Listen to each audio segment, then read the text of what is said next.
నమస్తే. కథ వినండికి స్వాగతం. మనం ఈరోజు ఉమామహేష్ ఆచళ్ళ గారు రాసిన అక్క బంగారం అనే కథను విందాం.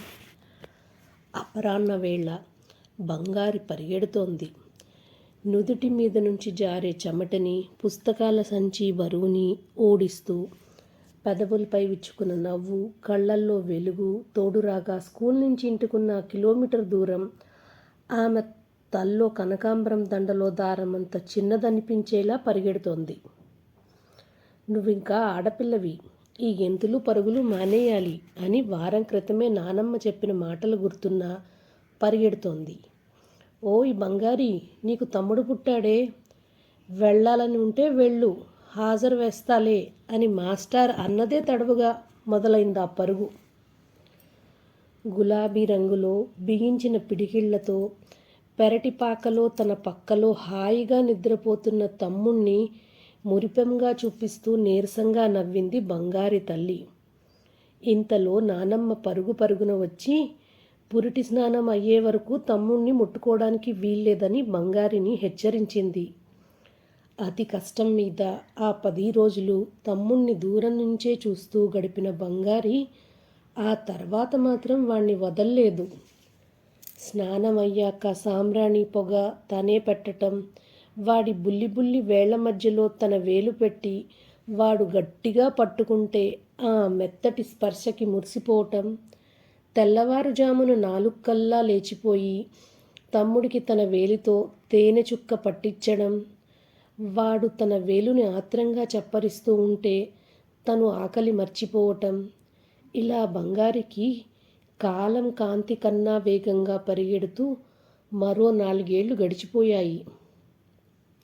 కన్నవాళ్లు బంగారీ చేత వేయించిన 7 అడుగులతో మొదలైన దూరం, జ్ఞానం తెలియని వయసులో అక్కతో ఏర్పడ్డ అనుబంధాన్ని కాలం పెట్టే పరుగుబంధంలో పడి మర్చిపోయి తమ్ముడు, పిల్లల కోసం డాక్టర్ల చుట్టూ దేవుళ్ళ చుట్టూ తిరిగి తిరిగి అలసిపోయి అక్క, అప్పుడప్పుడు ఫంక్షన్లకి కలవడం మినహా ఒకరినొకరు దాదాపు మర్చిపోయేలా పెరిగిపోయింది. హలో అక్క, బావున్నావా? వాసు, బావున్నాను. నువ్వెలా ఉన్నావు? అమ్మాయి పిల్లలు ఎలా ఉన్నారు? ఏంట్రా చాన్నాళ్ళకి ఫోన్ చేశావు, అంతా బానే ఉందా అడిగింది బంగారి ఆదుర్దాగా. అంతా బానే ఉందక్క. బావెలా ఉన్నాడు? అవతల నుంచి వాసు అడిగాడు. ఆయనకేం మహారాజులా ఉన్నారు. ఢిల్లీలో చలి, పొల్యూషన్ ఎక్కువగా ఉందని టీవీలో చెప్తున్నారట, మీ బావ చెప్పారు. మీరెలా ఉన్నారు అడిగింది బంగారి. పర్లేదక్క. అసలు విషయం ఏంటంటే నాకు వైజాగ్ ట్రాన్స్ఫర్ అయ్యింది. ఇంకో నెలలో ఇక్కడ రిలీవ్ అవుతాను. మీ దగ్గరలో మంచి ఇల్లు చూసిపెట్టు అన్నాడు వాసు ఉత్సాహంగా. ఎంత మంచి విషయం చెప్పావురా, చాలా సంతోషం. అమ్మ ఉండుంటే ఎంతో సంతోషించేది. ఉండు, మీ బావతో కూడా చెప్పు అంటూ ఫోన్ తన భర్త వేణుగోపాల్కి ఇచ్చింది విషయం చెప్పి. యారా బామ్మర్ది, ఎలా ఉన్నావు? ఏంటి మా ఊరొచ్చేస్తున్నావట? త్వరగా రారా బాబు. ఎప్పుడో పెళ్ళినాడు గడ్డం కింద బెల్లం పెట్టి కాశీ వెళ్లకుండా ఆపావు. అప్పటి నుంచి మీ అక్క కొడుతూ ఉంటే ఆపడానికి ఎవరూ లేక ఇబ్బందిగా ఉంది అంటూ నవ్వుతూ ఉండగా బంగారి ఫోన్ లాక్కుని, మీ బావ మాటలకేం గాని నువ్వురా, ఇల్లుదేముంది, ముందు మన ఇంట్లో ఉండండి, తర్వాత నెమ్మదిగా దగ్గరలో చూద్దాం అంటూ ఇంకాసేపు మాట్లాడి వాసు ఫోన్ పెట్టేశాక భర్తతో చాలాసేపు తమ్ముడి చిన్నప్పటి విషయాలు మాట్లాడుతూ గడిపింది బంగారి. బంగారి వాళ్ళది వైజాగ్లో 3 గదుల పోర్షన్. ముందు చిన్న హాలు, మధ్యలో బెడ్రూమ్, ఆ తర్వాత కిచెన్, వెనక చిన్న కామన్ పెరడు. పక్క పోర్షన్లో అద్దెకుంటున్న వాళ్ళు వేసవి సెలవులకి ఊరెళ్తుండటంతో వాళ్ళని అడిగి తాళాలు తీసుకుంది. తమ్ముడు, మరదలు, పిల్లలు రాగానే 4 రోజులు బంగారి ఇంట్లోనే ఉన్నారు. పగలంతా ఇంట్లో గడిపి పడుకోవడానికి పక్క వాటాకి వెళ్ళేవారు. ట్రాన్స్పోర్ట్లో సామాన్లు రాగానే దగ్గరలోనే చూసిన ఫ్లాట్లో బంగారి దగ్గరుండి సర్దించింది. అంతా సర్దుకున్నాక ఓ ఆదివారం అందరినీ భోజనానికి పిలిచింది. ఆ రోజు బంగారి హడావిడి అంతా ఇంతా కాదు. ఉదయం 4ంటికి లేచి కూరలు తరగడం, పప్పు రుబ్బడం లాంటివి చేసేసి 5 కల్లా భర్తని కూడా లేపేసి కాఫీ ఇచ్చి ఉల్లిపాయలు కొయ్యడం, బఠానీ ఒలవడం లాంటి పనులు అప్పచెప్పింది. ఉప్మా చేసి హాట్ బాక్స్లో పెట్టి వాళ్ళొచ్చాక వేద్దామని పెసరట్ల పిండి రెడీ చేసింది. పిల్లలకి నచ్చుతుందో లేదో అని హోటల్ నుంచి మైసూర్ బజ్జీ తెప్పించింది. ఫిల్టర్ తీసి డికాషన్ రెడీ చేసింది. భోజనంలోకి వీధిలో చెట్టుకు కాసిన మామిడికాయతో పప్పు, వంకాయ కొత్తిమీర కారం కూర, దుంపల వేపుడు, కొబ్బరికాయ పచ్చడి, చక్కెర పొంగలి చేసింది. 1/2 డజన్ ఎర్ర పాల ప్యాకెట్లు గంటసేపు కాచి తోడు పెట్టగా అంగుళం మందం మీగడ కట్టి ఉన్న గడ్డ పెరుగుని ఓ మారు తృప్తిగా చూసుకుని మూత పెట్టింది. అన్నీ అయ్యాక ఉదయం 8:30కి ఫోన్ వచ్చింది. పిల్లలు ఇంకా లేవలేదక్కా, లేవగానే బయలుదేరుతాం అన్నాడు వాసు క్యాజువల్గా. మళ్ళీ 9:30కి ఫోన్ చేసింది. 5 నిమిషాల్లో బయలుదేరుతామన్నారు. భర్తకి టిఫిన్ పెట్టేసి తాను మాత్రం తినకుండా కూర్చుంది బంగారి. మొత్తానికి వాళ్ళు వచ్చేసరికి 11 అయింది. టిఫిన్లు దారిలో తినేసాం, ఏకంగా భోజనం చేసేద్దాం అన్నారు. దాంతో బంగారి కూడా ఏమీ తినకుండా ఉండిపోయింది. కాసేపు కబుర్లయ్యాక భోజనాలకి కూర్చున్నారు. పిల్లలకి తనే తినిపించి వాసుకి మానసకి కొసరి వడ్డించింది. నీ చేతిలో అమృతం ఉందక్క, ఎప్పుడో చిన్నప్పుడు తేనెలో ముంచిన నీ వేలు లొట్టలేసుకుని నాకేనట అమ్మ చెప్పేది. మళ్ళీ ఇదిగో ఇప్పుడే అంత సంతృప్తిగా తినటం అన్నాడు వాసు తృప్తిగా. అందరికీ వడ్డించి ఆఖర్న బంగారి ఏదో కొద్దిగా ఎంగిలిపడింది. పిల్లలు కాసేపు ఆడుకుని ఒకడు మానస ఒళ్ళో, మరొకడు బంగారి ఒళ్ళో పడుకున్నారు. చాలా కాలానికి కలవడంతో అంతా కబుర్లలో పడ్డారు. అన్నయ్య సంగతులు ఏమైనా తెలుసా అక్క అడిగాడు వాసు. లేదురా, ప్రస్తుతం ముంబైలో ఉంటున్నాడు. అక్కడి అమ్మాయినే పెళ్లి చేసుకున్నాడట. వాడి పెళ్ళైన కొత్తలో ఒకసారి వచ్చాడట. అప్పుడు నాన్న సరిగ్గా మాట్లాడకపోవడంతో మళ్ళీ రాకపోకలు లేవు. అమ్మ పోయినప్పుడు రావటమే, మళ్ళీ ఏ కబురు లేదు అంది బంగారం కొంచెం దిగులుగా. మీ సంగతేంటక్క అడిగాడు వాసు నెమ్మదంగా. ఏముందిరా, ఆయనకి నేను, నాకు ఆయన. పిల్లలు పుడతారేమోనని నిన్న మొన్నటి వరకు చూసాం. ఆ ఆశ సన్నగిల్లాక ఎవరినైనా దత్తత తీసుకుందాం అనుకుంటున్నాం. ఇప్పుడు ఇదంతా పెద్ద ప్రొసీజర్ అట కదా, మీ బావ చెప్పారు అంది బంగారి చెంటోడి తల నిమ్మురుతూ.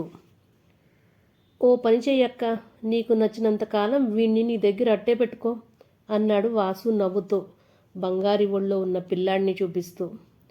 బంగారి కళ్ళల్లో ఆశ. నిజంగా అంటున్నావురా సరదాగానా అంది అనుమానంగా.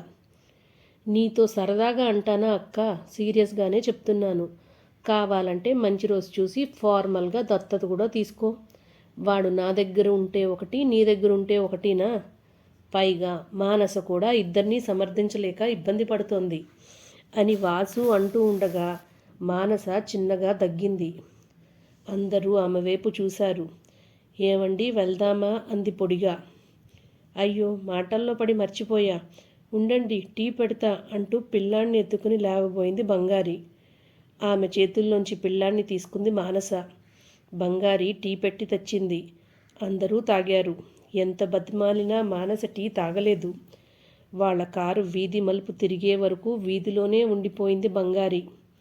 బయట నెమ్మదిగా చీకటి పరుచుకుంది. బంగారి మనసులో బెంగళ. ఈరోజు చాలా బాగా గడిచింది కదా, మా అక్కకి నేనంటే ప్రాణం అన్నాడు వాసు డ్రైవ్ చేస్తూ పక్కనే కూర్చున్న మానసతో. పిల్లలిద్దరూ వెనక సీట్లో పడుకున్నారు. ఇకపై మీరు మీ అక్క ఇంటికి రాకపోకలు తగ్గిస్తే మంచిదేమో అంది మానస కారు అద్దంలోంచి బయటికి చూస్తూ. అదేంటి మానస అలా అన్నావు? ఏం, అక్కడ నీకేమైనా ఇబ్బంది కలిగిందా అడిగాడు వాసు అనుమానంగా. అదేం లేదు, వెళ్ళిన మొదటి రోజే పిల్లాన్ని ఇచ్చేస్తానంటుంటే కొంచెం భయం వేసింది అంతే అంది మానస వెనక సీట్లో పిల్లల్ని ఓసారి తడిమి. ఓహో అదా, మా అక్కకి నేనంటే ప్రాణం మానస. పాపం తనకి పిల్లలు లేరు కదా, అందుకని అలా అన్నానంతే. అయినా ఇప్పుడు ఇద్దరం ఒకే ఊళ్ళో ఉంటున్నాం. ఒకడిని వాళ్ళ దగ్గర పెరగనిస్తే తప్పేంటి? తాను ఎంతో బాగా చూస్తుంది. మన పిల్లాడు మన కళ్ళ ముందే ఉంటాడు. పైగా నీకు కొంచెం శ్రమ తగ్గుతుంది. అక్క బావ పెద్దవాళ్ళు అవుతున్నారు. ఏదో ఇంట్లో ఓ పిల్లాడు తిరిగితే వాళ్ళకి కొంత సంతోషం కదా అంటూ వాసు నచ్చచెప్పబోయాడు. అతని మాటకి అడ్డుపడింది మానస. సరదాకి కూడా ఇంకొకసారి ఆ మాట అనకండి. మీకు తెలుసో తెలీదో పిల్లి కూడా తన పిల్లల్ని ఎవరైనా ముట్టుకోవడానికి చూస్తే కరుస్తుంది. ఆఖరికి సరిగ్గా తిండి కూడా దొరకని వీధి కుక్క సైతం తన పిల్లల్ని ఎవరైనా ముట్టుకుంటే మీదకొస్తుంది. అలాంటిది పొట్ట కోయించుకుని మరీ కన్న నా పిల్లాడిని ఏదో ఆస్తిలో వాటా ఇస్తానంత సులువుగా చెప్పేస్తున్నారు దత్తత తీసుకోమని. దానికి ఆవిడ రెడీ అయిపోవడం ఇంకా బాగుంది. ఇందుకేనా ఈ ఊరు ట్రాన్స్ఫర్ చేయించుకున్నది అంది మానస ఆవేశంగా. ఆమె కోపం చూసి బెదిరిపోయాడు వాసు. అంతలో ఇల్లు రావటంతో సెల్లార్లో కారు దిగి వాసు తాను తీసుకొస్తాను అంటున్నా వినకుండా పిల్లలిద్దరిని ఎత్తుకుని లిఫ్ట్లో వెళ్ళిపోయింది మానస. అంతే, మరోసారి ఆ అక్కా తమ్ముళ్ళ మధ్య కనపడిన దూరం పెరిగింది. గోధులివేళ బంగారి నడుస్తోంది. నుదుట మీద నుంచి జారే చెమట, షుగర్ వల్లే వచ్చే నీరసం ఆమెని ఇబ్బంది పెడుతుండగా కిలోమీటర్ దూరం అంతరిక్ష ప్రయాణంలో ఎంతకీ తరగటం లేదు.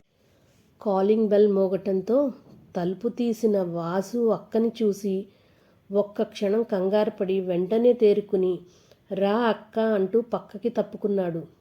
బంగారి సోఫాలో కూర్చోగానే గ్లాస్తో నీళ్లు పట్టుకొచ్చి ఇచ్చాడు. ఏంటక్క ఒక్కత్తివే వచ్చావు, బావేడి, అంతా ఓకేనా అన్నాడు కంగారుగా. ఊరికేనారా, ఆయన వస్తానన్నారు, నేనే వద్దన్నాను అంటూ మంచినీళ్ళ గ్లాస్ పక్కన పెట్టి అమ్మ ఏది అంది. లోపలుందక్క, ఉండు పిలుస్తాను అంటూ లోపలికెళ్ళాడు. వెళ్ళిన ఓ 5 నిమిషాలకి మానస బయటకొచ్చి బంగారిని మొహమాటంగా పలకరించి వంటింట్లోకి వెళ్ళబోయింది. ఇప్పుడు టీలు అవి వద్దు మానస, ఇలా వచ్చి కూర్చో అంది బంగారి. అయిష్టంగానే బంగారికి వాసుకి కొంచెం దూరంగా కూర్చుంది మానస. ఏం లేదర్రా, మేము ఈ ఊరొచ్చి 25 ఏళ్ళవుతోంది. మార్పు కావాలనిపిస్తోంది. కాశీ వెళ్ళి అక్కడ కొన్నాళ్ళు ఉందామనుకుంటున్నాం. ఇలాంటి ప్రయాణాలు ఒంట్లో ఓపికన్నప్పుడే చెయ్యాలి అంది బంగారి నవ్వుతూ. వాసుకి విషయం అర్థమైంది. ఇప్పుడు ఏమైందని మీరు ఊరొదిలి వెళ్ళిపోవాలక్క? కావాలంటే ఓ నెల్లో 2 నెలల్లో అలా తిరిగి రండి, అంతేగాని వెళ్ళి కాశీలో ఉండిపోవడం ఏంటి? అదేం వద్దు, నేను బావతో మాట్లాడతాను అన్నాడు బాధగా. లేదురా, నాకు ఇక్కడ బాగా బోర్ కొడుతోంది. నాకు ఊహ తెలియకముందే నాన్న ఏదో అన్నారని అన్నయ్య ఇంట్లోంచి వెళ్ళిపోవడంతో నువ్వు పుట్టే వరకు నాది ఒంటరి బాల్యమే. నీతో పట్టుమని 4 ఏళ్ళు గడిపానో లేదో పెళ్ళంటూ పంపేశారు. మీ బావ నన్ను ఎంత పువ్వుల్లో పెట్టుకుని చూసినా ఇంట్లో పిల్లల సందడి లేకపోవడంతో మళ్ళీ అదే ఒంటరితనం. ఇదిగో ఇప్పుడు మీరొచ్చాకే నా ఇంట్లో కొద్దిగా అలికిడి మొదలైంది. అసలు దత్తత టాపిక్ తీసుకురావటం నాదే తప్పు. అమ్మాయి వైపు కూడా ఆలోచించాలి కదా. ఆమె స్థానంలో నేనున్నా ఖచ్చితంగా ఒప్పుకోను. క్షమించమని అడగడానికి కూడా నాకు ఇబ్బందిగా ఉంది. ఏమీ అనుకోకండి, అప్పుడప్పుడు ఫోన్ చేస్తూ ఉండండి. పిల్లలు జాగ్రత్త అంది బంగారి స్థిరంగా. సరే అక్క, నీ ఇష్టం. టిక్కెట్లు అవి ఎప్పుడు బుక్ చేయాలో చెప్పు. అక్కడ రూమ్ కానీ ఇల్లు కానీ మాట్లాడాలంటే చెప్పు. అలాగే అమౌంట్ ఏదైనా కావాలంటే మొహమాట పడకక్క అన్నాడు వాసు. అదంతా మీ బావ ఎవరికో చెప్పారులేరా అంటూ చీర కొంగు చాటు నుంచి ఓ చిన్న బ్యాగ్ తీసి అందులో కొన్ని కాగితాలు బయటికి తీసి వాసు చేతికిస్తూ, ఇవి నా పేరున మీ బావ దాచిన బ్యాంక్ డిపాజిట్లు. ఇది చెక్ బుక్. అన్ని సంతకాలు చేసి పెట్టాను. నీ దగ్గర ఉంచు. పిల్లల చదువులకి అవసరమైనప్పుడు వాడుకో. అంతవరకు నీకు కానీ పిల్లలకు కానీ నేనేమీ ఇవ్వలేదు అంది. బంగారి అతని చేతిలో బ్యాగ్ పెడుతూ, అదేంటక్క, ఇవన్నీ మీ లైఫ్ టైం సేవింగ్స్. నాకెందుకు? అక్కడికి వెళ్ళాక మీకు ఇంటద్దని, మెడికల్ అని చాలా ఖర్చులుంటాయి. ఉన్నదంతా నాకు ఇచ్చేస్తే ఎలా? నేను నీకు ఇవ్వాల్సింది పోయి నీ దగ్గర తీసుకుంటానా అంటూ తిరిగి ఇచ్చేయబోయాడు. అవన్నీ మీ బావ వేరే ఏర్పాటు చేశారా? అమ్మా మానస, ఈ కాగితాలు లోపల పెట్టు అంటూ మానస చేతిలో పెట్టింది. బంగారి బలవంతం మీద మానస బ్యాగ్ తీసుకుని బీరువాలో పెట్టడానికి బెడ్రూమ్కి వెళ్ళింది. పిల్లలిద్దరూ గదిలో పడుకున్న వాళ్ళు బీరువా తలుపు చప్పడికి ఒకసారి లేచి మళ్ళీ పడుకున్నారు. ఎంత ఆపుకున్నా ఆ అక్క తమ్ముళ్ళిద్దరి కళ్ళల్లో నీళ్లు. బంగారి తమ్ముడి కంటపడకుండా తలదించుకుంది. అంతే, వాసు ఓ నిర్ణయానికి వచ్చిన వాళ్ళ కళ్ళు తుడుచుకుని, సరే అక్క, నీ ఇష్ట ప్రకారమే నీ డబ్బంతా నా దగ్గరే ఉంచుతా. అలాగే దత్తత కార్యక్రమం కూడా జరుగుతుంది. రేపే పంతులు గారితో మాట్లాడి దగ్గరలో ముహూర్తం చూసి పెట్టేస్తా. ఎవరికి ఇబ్బంది లేకుండానే అంతా సవ్యంగా జరుగుతుంది. నా మాట నమ్ము అన్నాడు స్థిరంగా. ఆ మాట విన్న బంగారి ఆనందంగా వాసుకేసి చూస్తుండగా అంతలోనే బెడ్రూమ్లోంచి బీరువా తలుపు గట్టిగా వేసిన శబ్దానికి బెదిరిపోయింది. మరేం పర్లేదక్క, నువ్వేమీ ఆలోచించకు, హాయిగా ఉండు, అంతా మంచి జరుగుతుంది. పద, నిన్ను ఇంటి దగ్గర డ్రాప్ చేస్తాను అంటూ తాళం చేత్తో పట్టుకుని అక్క వెంటే నడిచాడు వాసు.